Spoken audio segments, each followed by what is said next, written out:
বিসমিল্লাহিররহমানিররহিম। আসসালামু আলাইকুম। Welcome to my channel beauty mom in Italy. আশা করি সবাই ভালো আছেন। আমরাও আলহামদুলিল্লাহ। ইতালির করোনা ভাইরাস সম্পর্কে আজকে আমার এই ভিডিওটা। কতজন আক্রান্ত হয়েছে, কতজন সুস্থ হয়েছে সে সম্পর্কে আপনাদেরকে জানানো। আশা করি আপনাদের উপকারে আসতে পারে। তার জন্যই আসলে আমার এই ছোট্ট প্রচেষ্টা। যদি ভালো লাগে তাহলে ভিডিও শেষে একটা লাইক দিতে ভুল করবেন না। আর যারা এখনও চ্যানেলটি সাবস্ক্রাইব করেননি প্লিজ চ্যানেলটি সাবস্ক্রাইব করে নেবেন। আমি এখন যে তথ্যগুলো দিচ্ছি এগুলো ছিল গতকাল শুক্রবারের মানে মার্চের 13 তারিখের নিউজ সেটা আমি আপনাদেরকে জানাচ্ছি। ইতালিতে মোট করোনা ভাইরাসে আক্রান্ত হয়েছে মোট 17,660 জন। এর মধ্যে মারা গেছে 1,266 জন আর সুস্থ হয়ে বাড়ি ফিরেছে 1,439 জন। গতকালই শুধু আক্রান্ত হয়েছে 2,547 জন মানুষ। আর তার মধ্যে সুস্থ হয়ে ফেরত বাসায় এসেছে 181 জন। আর খুবই দুঃখের বিষয় যেটা হচ্ছে যে মারা গেছে প্রায় 250 জন। এই পর্যন্ত এটা হাইয়েস্ট রেট মারা যাওয়ার। এখানে আমি কিছু ছবি অ্যাড করে দিচ্ছি, এতে করে ইতালির কোন অঞ্চলে কতজন আক্রান্ত হয়েছে সব ধরনের ডিটেলস আপনারা জানতে পারবেন। কেউ দরকার হলে, কারো প্রয়োজন হলে এখানে আপনারা ভিডিওটা পজ করেও আপনারা দেখে নিতে পারেন। আপনাদের সুবিধার জন্য আমি এই ছবিগুলো অ্যাড করে দিয়েছি, কারণ ধরে ধরে সবগুলো অঞ্চলের নাম বলতে গেলে আসলে ভিডিও অনেক বড় হয়ে যায় আর এটা আমার পক্ষে সম্ভবও হচ্ছে না। তার জন্যে আমি এইগুলো অ্যাড করে দিয়েছি যাতে আপনাদের বুঝতে সুবিধা হয় বা যেই অঞ্চল সম্পর্কে জানতে ইচ্ছা হয় বা যেই শহর সম্পর্কে আপনারা জানতে চান সে সম্পর্কে আপনারা জানতে পারবেন।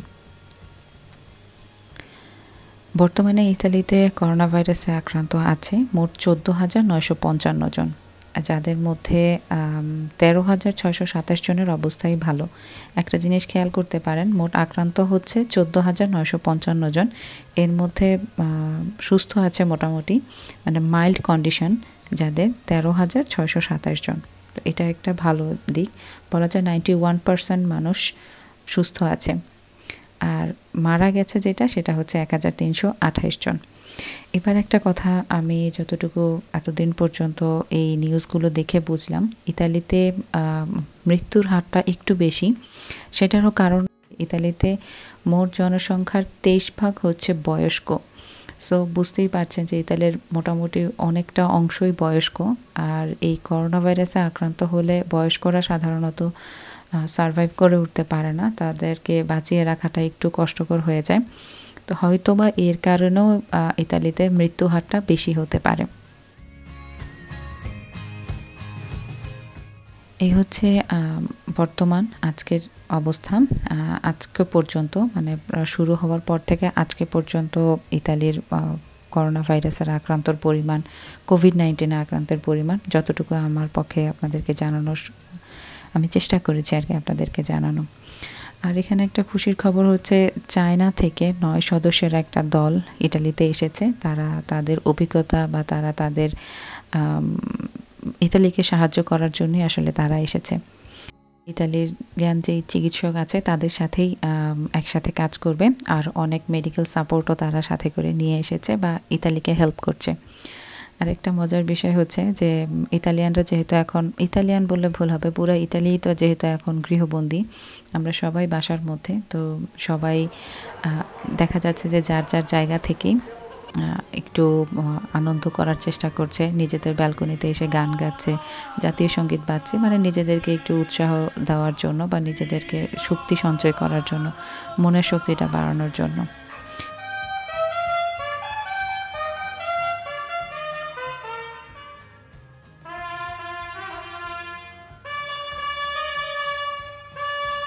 এখানে আমি পুরো বিশ্বের কিছু তথ্য শেয়ার করেছি, কতজন মারা গেছে বা কতজন আক্রান্ত হয়েছে এটা সম্পর্কে। তো যদি কারো প্রয়োজন হয় সেখান থেকে আপনারা দেখে নিতে পারেন। আরেকটা খবর সেটা হচ্ছে যে যেটা স্পেসক্রাফট থেকে আসলে মহাকাশ থেকে যেটা পর্যবেক্ষণ করা হয়েছে, যেহেতু ইটালিতে এখন মানুষজন প্রায় চলাফেরা করে না বললেই চলে, একেবারে অল্প সংখ্যক মানুষজন বাইরে বের হয়, মিল কারখানা মানে সব কিছুই বন্ধ। তো তার কারণে বাতাসটা অনেকটা পরিষ্কার হয়ে গেছে, পরিবেশ দূষণটা অনেকটা কম হচ্ছে, বাতাসের নাইট্রোজেন ডাইঅক্সাইড এর পরিমাণটা অনেক কমে গেছে, যেটা মহাকাশে স্পেসক্রাফট থেকে আসলে ট্র্যাক করা হয়েছে বা এটা এখান থেকে খেয়াল করা হয়েছে। তো হয়তোবা ভেতরের পরিবেশ আমাদের খারাপ, বাট ওভারঅল বাইরের পরিবেশটা আস্তে আস্তে ক্লিয়ার হচ্ছে হয়তোবা। এই তো ছিল আসলে এই সম্পর্কে আপনাদেরকে জানানোর মতো তথ্য। আর আন্দ্রা তুত্তো বেনে, ইনশাআল্লাহ সব কিছু ঠিক হয়ে যাবে, আল্লাহ ভরসা। আজকের মতো আল্লাহ হাফেজ।